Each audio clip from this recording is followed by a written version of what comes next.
Hello मैं पवार। अभी Amazon की कुछ दिन पहले सेल चली थी तो उसमें मैं एक चीज देख रहा था, मेरे को चाहिए था डैश कैम। मैं बहुत दिनों सोच रहा था कि एक डैश कैम लगाऊं कार में, तो फाइनली मेरे को जाके ये सस्ता मिला इस सेल में। तो यहाँ पे मैंने दो चीजें देखी थी, एक तो था अपना टायर इन्फ्लेटर, एक था स्मार्ट डैश कैम। तो मैंने दोनों चीजें ऑर्डर करी, तो यहाँ पे डिलीवरी बॉय आ भी जाता उनको लेके। तो मैंने वो जो टायर इन्फ्लेटर था ना वो कैंसिल कर दिया था, क्योंकि मेरे को उसके कुछ ज्यादा प्रैक्टिकली अगर यूज देखे तो लगा नहीं। अपने 10 रुपए में हवा भर देते चारों टायर्स में, तो उस हिसाब से अगर आप देखें तो आपको 200 बार हवा भर जाएगी अगर आप एक टायर इन्फ्लेटर को लेते हैं तो खैर 18 को ऑर्डर करा, 22 को आ गया है। अभी देखते हैं कि ये डैश कैम कैसा है। तो ये है भाई अपना डैश कैम। तो ये है भाई वो ये इस कंपनी का है। अभी ये मैंने जो ऑर्डर करा है ना ये 1S है। इसमें एक प्रो मॉडल भी आता है, वो कुछ 7,000 रुपये का था। तो जैसे मैंने सेल में देखा था वो आउट ऑफ स्टॉक था, तो फिर यही बचा हुआ था। ये 4,000 रुपये का था, कुछ डिस्काउंट वगैरह लगा के मेरे को 3500 या 3600 रुपये का लगभग पड़ा है। वो मैं आपको एग्जैक्टली दिखा दूंगा। विंडशील्ड पे लगता है जिससे अच्छी तरीके से चिपक जाएगा। यूज़र मैनुअल आया है जिसमें हम पढ़ के इसको इंस्टॉल वगैरह कर सकते हैं। बाकी ये है वो मेन कैमरा। बाकी इसके लेंस पे है जो वो कवरिंग भी आई है जिसकी वजह से इसको स्क्रैच वगैरह ना पड़े। तो ये पूरा कैमरा USB वगैरह में या फिर इसमें जो अपना माइक्रो SD है वो भी लगा सकते हैं। बाकी देखते हैं इसको भी लगा के कैसे कैसे इसको लगाएंगे। इसके अलावा इसमें एक केबल भी अपने को मिली है जो इसको कनेक्ट करेगी। हम जो नीचे से इसको लेके आएंगे जिससे छुप जाए, तो वाली केबल है, काफ़ी लंबी लग रही है। अब इसको देखते हैं कि कैसे इसको इंस्टॉल करना है। तो अभी भाई हम इसको इंस्टॉल करेंगे। इंस्टॉल करने से पहले मैं यहाँ पे खुद इसको टेस्ट करना चाहता हूँ डिवाइस चल रहा है नहीं। तो इसमें यहाँ पे हम इसकी केबल लगाएंगे 1 मिनट, और ये यहाँ पे लगता है। यहाँ पे लगने के बाद ये वायरिंग देखो यहाँ से निकल के A+ से होते हुए नीचे से यहाँ से आती है।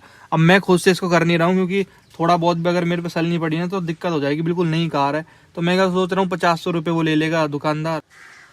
तो ये पील ऑफ हमने कर दिया है, ये इसका लेंस निकल गया है। तो यहाँ पे मेरे पास मेमोरी कार्ड 32 GB मेरे पे पहले से ही पड़ा था, तो अब जाके यूज़ में आएगा। तो इसको हम यहाँ पे इंसर्ट करेंगे, ये लगाना पड़ता है। और क्लास 10 चाहिए होता है मेरे ख्याल से, क्लास 10 ही है ये इसमें लग चुका है। अभी हम क्या करते हैं, फटाफट देखते हैं कि कैमरे की क्वालिटी कैसी है। अब अगर मैं प्रो वाला लेता ना तो प्रो वाले में तो यहीं पे डिस्प्ले होते उसमें दिख जाता, लेकिन यहाँ पे अपने को वाईफाई से कनेक्ट करके ये करना पड़ता है।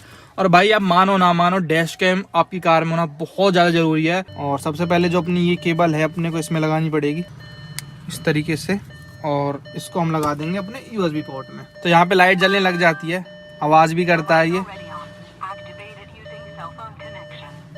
एक्टिवेट करना पड़ेगा बोल रही है कुछ, तो फ़ोन में मैं यहाँ पे साइन अप करने की बोल रहा हूँ, मैं करता हूँ कुछ। तो अकाउंट तो हमने बना लिया है। अब ये पूछ रहा है कि हमारे पास ये कौन सा डिवाइस है। तो हमारा जो है 70 स्मार्ट डैश कैम 1S है, तो इस पर अपने को क्लिक करना है। बाकी वाईफाई से अपने को कनेक्ट करना पड़ता है। पासवर्ड देखो इसमें लिख रखा है 1 2 3 4 5 6 7 8 दिया हुआ है। तो इसको कनेक्ट करते हैं। तो यहाँ पे अभी तो ब्लू लाइट दिखा रहा है, यानी कि ये पेयर होने के लिए तैयार है। अच्छा, ऑथोराइज करना पड़ेगा, ये बटन अपने को दबाना पड़ेगा। Click the power button to authorise. हो चुका है कनेक्ट अपना। अच्छा, ग्रीन रहेगा तो नॉर्मल रिकॉर्डिंग रहेगी, पहले फॉर्मेट होगा ये। अच्छा, जैसे ये गिरता है ना इसको लगता है कि भाई कोई ऐसे हरकत हुई है इसके साथ, तो ये इमरजेंसी रिकॉर्डिंग ऑन कर देता है, तो ये ब्लिंक करने लग जाएगा। वैसे अपना नॉर्मल ग्रीन रहता है ये। बाकी क्वालिटी देखता हूँ, सही लग रही है यार मुझे तो। देखना इसमें क्वालिटी, ये देखो। तो चलिए भाई अभी इसको परफेक्टली हम इंस्टॉल करवाने चलते हैं। तो यहाँ पे हम आ चुके हैं मार्केट में। तो यहाँ पे भाई पहले A+ खोलेंगे। ये तो आसान है ये काम ना, इतना कोई ज़्यादा हाई फाई इसमें आपको काम नहीं चाहिए। अपना से नॉर्मली अपना जैसे ये कर रहे हैं इस तरीके से आप भी खोल सकते हैं। बस यही है कि एक्सपीरियंस नहीं था तो नई गाड़ी के साथ छेड़छाड़ करने में थोड़ी सी दिक्कत होती है। बाकी तो इसको इजीली आप भी कर सकते हैं। इस तरीके से केबल निकाली A+ में से निकालते हुए ऊपर जो अपनी रूफ होती है वहाँ से निकाल के, जहाँ पे आपको IRM पे थोड़ी लपेट दो, ग्लव बॉक्स के यहाँ से निकाल के, और अपना जो USB वाला पोर्ट होता है इसमें लगा दो।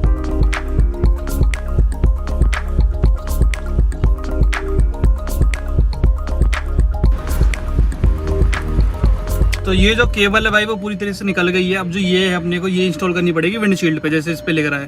तो पहले अपनी विंडशील्ड क्लीन करनी पड़ेगी। कवर है इस तरीके से उछाल के, जहाँ पे भी आपको इंस्टॉल करना है वहाँ पे इंस्टॉल करनी पड़ेगी।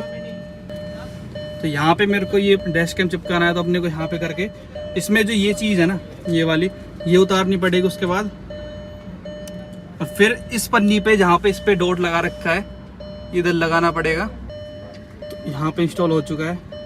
अभी देखो भाई ये दोनों चीज चिपक गई हैं। अब हम इसको एडजस्ट भी कर सकते हैं। और आपको ये ध्यान रखना है, ऐसे इस तरीके से लगाना है तो आपका कैमरा लेफ्ट की तरफ जाए। पहले मैं इसको उल्टा सोच रहा था, मैं सोच रहा था नीचे ही नहीं जा रहा, फिर मैंने उल्टा करके चिपकाया तो सही चिपक गया हो। तो यहाँ पे अपने को इसमें USB लगा देनी है। फिर अपना ये ऑन हो जाएगा यहीं की यहीं इस तरीके से। ये जो अपनी केबल है ये मैंने यहाँ पे लगा दी है इसमें, तो अपना एक अब भी चार्जिंग लिए बच रहा है, ये तो स्पेशली केबल के लिए है ही। अब ये बोलता है बे स्टार्ट रिकॉर्डिंग, यहाँ से केबल आ गई है और ये ऑन भी हो गया है। अभी फ़ोन में देखते हैं कि कैसा एंगल है, तो वाईफाई से ऑटोमेटिक कनेक्ट भी हो गया। तो अभी ये एंगल दिखा रहा है, अभी थोड़ा ज़्यादा आसमान को ले रहा है, तो मैं इसको नीचे करूँगा। तो ये इंस्टॉल हो चुका है भाई, और मैं अभी घर पे भी आ चुका हूँ इसको। और मेरे को अभी एक और चीज़ में दिखी है, इसके साथ ये भी आता है लाइटर, तो आपको ज़रूरत भी नहीं है वाला लेने की। आप अगर सिंगल लेना चाहते हैं तो इसमें यहाँ रखा है। अभी 1 मिनट मैं आपको इसकी आवाज़ वगैरह सुना देता हूँ कैसे आवाज़ करता है। तो जैसे ही हम इसमें चाबी लगाते हैं ना, इस तरीके से आवाज़ करी इसने, और ये फिर हाँ इस तरीके से ये बोलते हैं। अभी एक कंप्लेंट है मेरे को इससे भाई, इसकी स्पीकर क्वालिटी इतनी गंदी है, मतलब दिखा देता है कि भाई हाँ चाइनीज़ माल ये लग रखा है।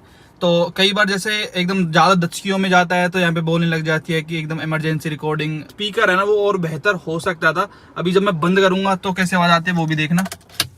बंद करी तो बंद करने के करीबन कोई 10 सेकंड बाद ये आवाज़ करता है। और ऐसा नहीं कि जैसे अब गाड़ी बंद है तो अब भी रिकॉर्ड कर रहा है, अब ये बाहर की रिकॉर्ड नहीं कर रहा है। अभी मैं एक सीन बताता हूँ, मैंने यहाँ पे करा था ना, अभी आपने कुछ सेकंड्स पहले देखा है यहाँ पे इंस्टॉल करा था, तो यहाँ पे इंस्टॉल मत करना क्योंकि यहाँ से ये छूट के गिर जाता है। गिरा था कई बार, तो मैंने फिर यहाँ पे एंड में ये चिपकाया है, उसके बाद मैंने यहाँ पे चिपकाया। अब ये परफेक्ट है अपना, अब नहीं छूटता है।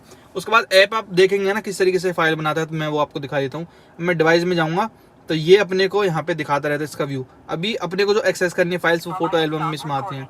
अभी जब आप इनको एक्सेस करेंगे ना तो ये रिकॉर्डिंग स्टॉप कर देता है। जैसे अभी आपने इसकी आवाज़ भी सुनी, अभी यहाँ पे तो आता है नॉर्मल, जो नॉर्मल सारी वीडियोज़ रहेंगी। ये देखो आप सारी, अभी मैं आपको वैसे दिखा दूंगा क्वालिटी, आप टेंशन मत लो। यहाँ पे इवेंट देखना आप, इवेंट में वो वीडियोज आते हैं जहाँ पे इसको शक होता है, थोड़ा सा हिलता है ये, इसको लगता है कि कोई एक्सीडेंट हुआ है, तो वो चीज़ ये कैप्चर करता है मेन इमरजेंसी के टाइम पे, जो इनको इरेज ना कर सके। तो इसके लिए अलग से स्टोरेज भी रखता है, तो फोटो भी खींच सकता है, वो इस कमांड वगैरह फीचर्स के साथ आता है ये। बाकी यहाँ पे इसमें बहुत सारी सेटिंग्स भी है, यहाँ पे उसका लोगो भी आता है, तो मैंने लोगो हटा दिया, मेरे को लोगो चाहिए क्यों। और मैं टाइम वगैरह तो सही है, और रिकॉर्डिंग ड्यूरेशन ये डिफॉल्ट से 1 मिनट की रिकॉर्डिंग शूट करता है, मतलब 1 मिनट की एक फाइल बनाता है, तो वो मैंने 3 मिनट पे कर दी। ज़्यादा फाइल हो जाती है 1 मिनट की, तो उस हिसाब से साउंड रिकॉर्डिंग भी ये करता रहता है, तो वो भी मैंने ऑन कर रखा है। वैसे ये अनसेफ है यार, कोई अपना प्राइवेट बातें भी कर सकता है कार में, लेकिन अपनी प्राइवेट कार है तो उससे मेरे को कोई दिक्कत नहीं है। तो वॉइस कंट्रोल वगैरह इसमें सारा कुछ है, वॉइस कंट्रोल में ऑफ कर देता हूँ। ये कई बार ना गलत सुनता है, हम कुछ बात कर रहे हैं और फोटो खींच लेता है। अभी हम देखते हैं क्वालिटी, इसकी क्वालिटी कैसी है। अभी क्वालिटी की बात करें तो ये है 1S 1080p तक ये वीडियो रिकॉर्ड करता है। जिस प्रो वाले मॉडल की मैं बता रहा था वो 2K तक रिकॉर्ड करता है, तो वो इतना हाई फाई तो मेरे को वैसे भी चाहिए नहीं था, और सॉफ्टवेयर भी अपना कहाँ इतना हाई फाई कंप्यूटर है तो वो भी सपोर्ट नहीं करता। तो वैसे देख लो भाई क्वालिटी कैसी है, मेरे ख्याल से तो ठीक है, और बेहतर हो सकती थी, इसमें शार्पनेस कुछ ज़्यादा आती है। और जो आप फुटेज देख रहे हो ये बिल्कुल रो हैं, इनमें मैंने बिल्कुल भी कलर ग्रेडिंग वगैरह नहीं करी है। बस इसमें जो गणेश जी हैं वाटर मार्क बन के आते रहते हैं, तो इसकी जो रिफ्लेक्शन पड़ जाए ना विंडशील्ड की, वो भी अपने कैमरे में कैद हो जाती है। अभी आप देख रहे हैं रात में कैसा लगता है, तो रात में जो बंदा हाई बीम पे रखता है, वैसे ही क्या सेल्टोस की इतनी लाइट बढ़ी है कि कुछ वैसे ही नहीं दिखता अगर हाई बीम पे सामने वाला हो। तो डैश कैम में भी वो चीज़ आपको दिखेगी, बिल्कुल मतलब इतना ज़्यादा नहीं दिखेगा, लेकिन रात में भी मेरे को क्वालिटी ठीक ठाक लगी। अपना अगली वाली जो सवारी है उसका नंबर अगर आप जूम करके ढंग से देखेंगे तो आपको वो नज़र आ जाना चाहिए। प्लस जो साउंड रिकॉर्ड करता है वो माइक की क्वालिटी भी ओके है, इतनी कोई खास तो नहीं है, पर हाँ ठीक है, वो काम चल जाएगा अगर किसी इमरजेंसी में आपको वो रिकॉर्डिंग चाहिए है। अभी मैं इसका सबसे बड़ा ड्रॉबैक है आपको एक बता दूं, अगर आप एक आईफोन यूजर हैं, आपके पास iOS है, तो भाई मैं तो नहीं रिकमेंड करूंगा आपको ये डिवाइस, क्योंकि इसमें देखो आप वाईफाई कनेक्ट होता ही नहीं। तो जैसे मैं भी एक आईफोन यूजर हूँ, तो मेरे को ये कनेक्ट, अगर मैंने ऐप भी डाउनलोड कर रखा है ना, तो यहाँ से मैं अगर इसमें कनेक्ट भी कर देता हूँ पासवर्ड वगैरह, तो फिर भी वो यहाँ पे आता ही नहीं। ये मैंने इस फ़ोन में भी टेस्ट कर लिया, इसमें भी टेस्ट कर लिया, तो वो ऐप में मेरे को डाटा दिखाएगा ही नहीं, क्योंकि मेरे ख्याल से क्या है कि इसमें मोबाइल डाटा तो आता नहीं, नेट तो चलता नहीं, इस वजह से एप्पल इसको कनेक्ट करता ही नहीं है। तो जिसके पास आईफोन होगा उसके लिए तो मेरे ख्याल से यूजलेस है ये चीज़, जब आप डाटा एक्सेस नहीं कर सकते, आपको एंड्रॉइड फ़ोन चाहिए तो। और बाकी तो मेरे को इसका कोई और डिसएडवांटेज लगा नहीं भाई। तो ये था भाई डैश कैम, अभी तक तो मेरे को बढ़िया लगा है, वैल्यू फॉर मनी 3500 रुपये के लगभग मेरे को पड़ा था, अभी तो महंगा हो गया सेल में, उसमें HDFC का डिस्काउंट वगैरह लगा के। डिस्क्रिप्शन में लिंक है, अगर आप खरीदना चाहते हैं तो खरीद लो भाई, बहुत ज़्यादा जरूरी है। तो वीडियो देखने के लिए आपका धन्यवाद, थैंक यू सो मच।